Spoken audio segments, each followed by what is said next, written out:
If you think the Bengals are flying under the radar this offseason, think again. ESPN just ranked all 32 NFL rosters. And the Bengals? They didn't just show up, they made a statement.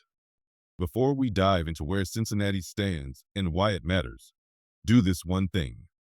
Subscribe to the channel, like this video, and turn on that bell icon so you never miss a beat when it comes to Bengals football. We drop fire updates all season long. Now, let's get into it. According to ESPN's latest roster rankings, the Cincinnati Bengals land at number 9 overall. On the surface, that might seem fair, but let's look deeper. Everyone knows the heavyweights. Joe Burrow, the franchise. Jamar Chase, a top 3 PR in the league. T. Higgins, still here and still a nightmare for DBs. And let's not forget Trey Hendrickson, anchoring the defense. But here's the thing.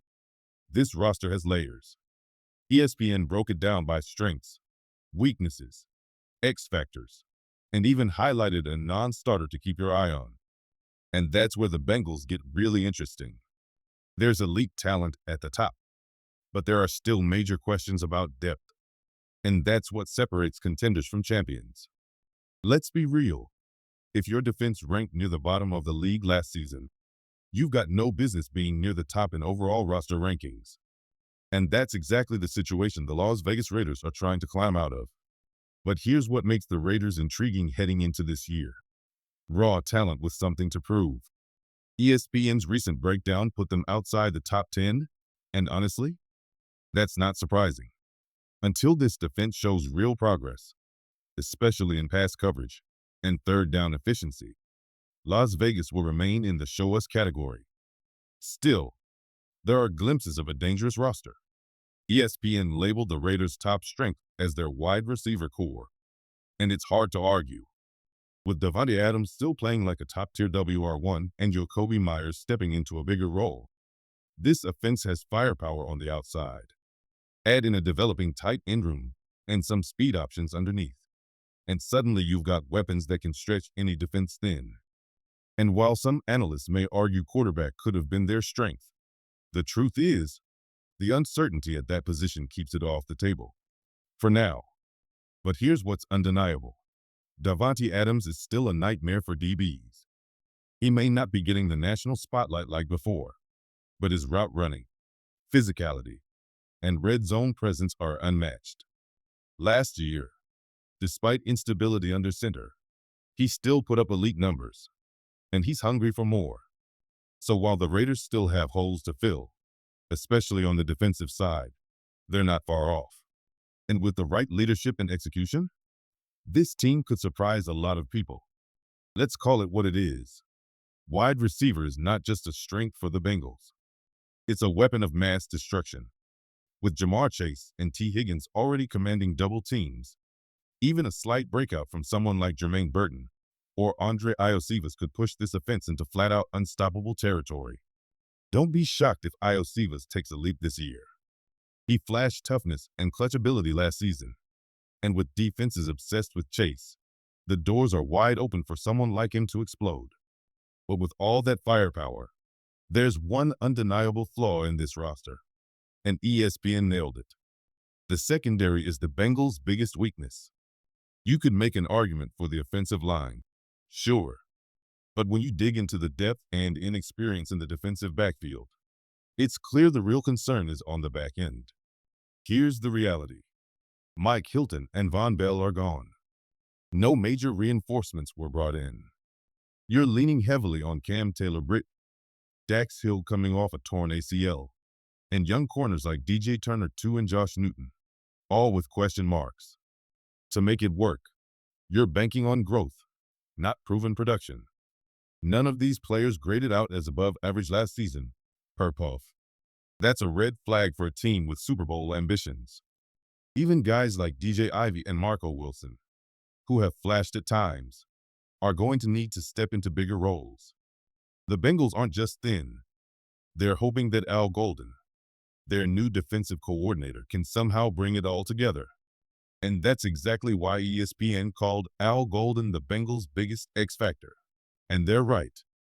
His ability to orchestrate a patchwork secondary, keep communication tight, and avoid getting shredded by top-tier quarterbacks could make or break Cincinnati's season. This defense doesn't need to be elite, but it does need to hold the line. And right now, it's a gamble. So let's wrap this up with a clean snapshot. Strength. I'd still lean quarterback. When Joe Burrow is healthy, he gives the Bengals a shot against anyone. Weakness? No debate. It's the secondary. X factor? Absolutely. It's Al Golden. The Bengals are betting big on continuity, bringing back a lot of the same defensive personnel, but the difference maker could be Golden himself. Let's not forget, he had a huge hand in drafting some of these younger linebackers. That means he's not just inheriting talent, he's helping shape it. But with that influence comes pressure. Golden's job isn't just to coordinate, it's to stabilize. If he can elevate this defense even slightly, Cincinnati becomes a far more complete football team. Now here's where things get interesting. ESPN listed Chris Jenkins as the starting defensive tackle next to B.J. Hill, but that raised a few eyebrows, because many inside and outside the locker room believe it'll actually be T.J. Slaton taking that starting role. Slaton brings what you want in a true nose tackle: size, strength, and interior presence. He's a run stuffer, but don't sleep on his pass rush upside. If you're facing Nick Chubb and the Browns in Week 1, you want Slaton anchoring that front. Could ESPN be right? Maybe. But based on the current camp buzz and fit in the scheme, Slaton looks like the guy. As for the rest of the projected Week 1 lineup, no real surprises. Joe Burrow at quarterback. Chase Brown likely leading the backfield. The trio of Jamar Chase, T. Higgins, and Andre Iosivas on the outside. That's as dangerous as it gets.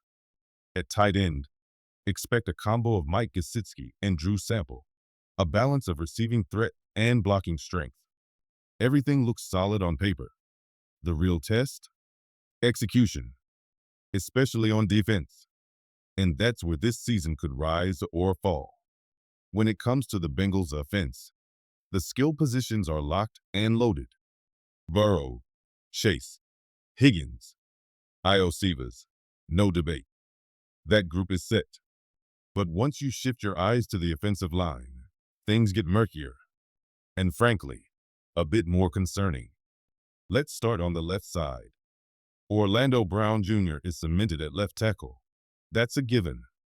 But Cordell Volson at left guard, that's where it gets tricky. He's been serviceable, but not consistent.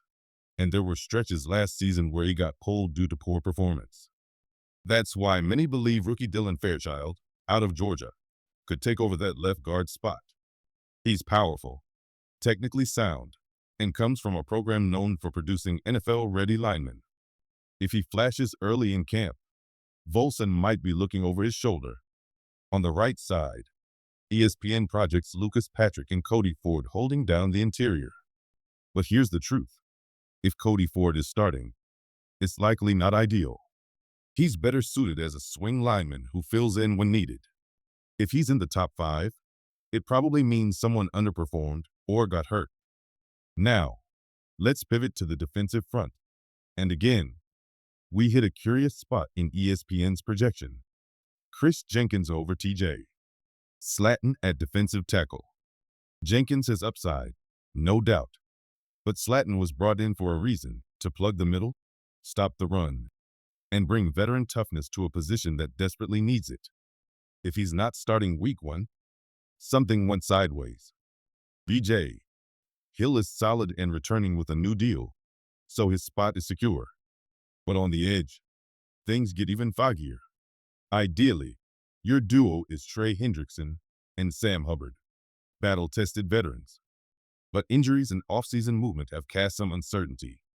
Right now, ESPN has Jonah Stewart projected to start opposite Hendrickson, but that feels like a stretch.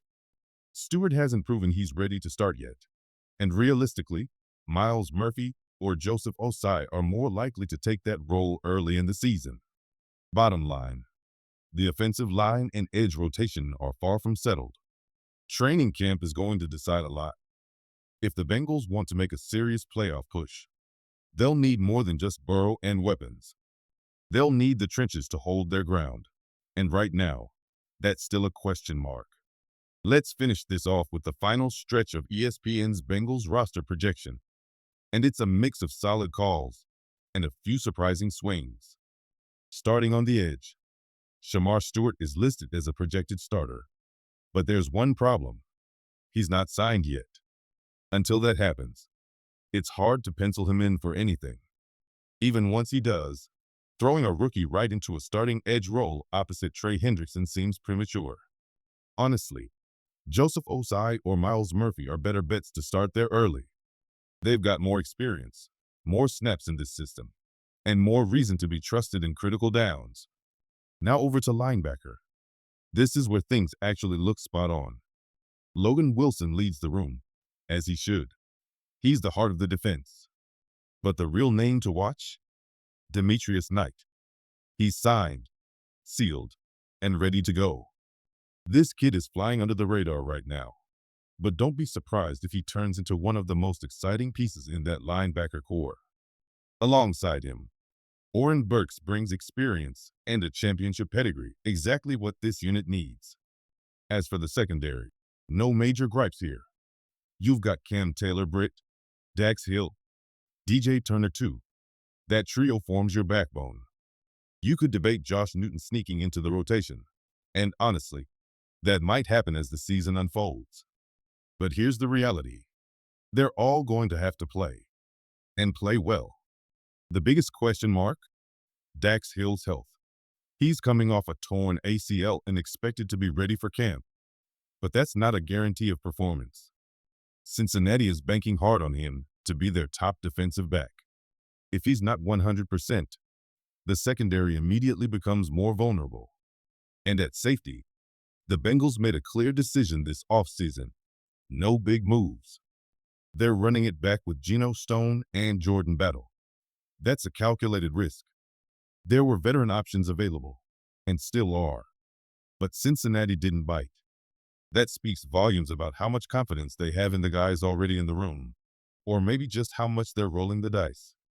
Final takeaway? The ESPN projection is close, but not perfect. Stewart likely doesn't start. Guard spots could shake out differently. Still, the core is in place.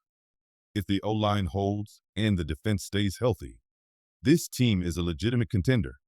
No projection needed to see that.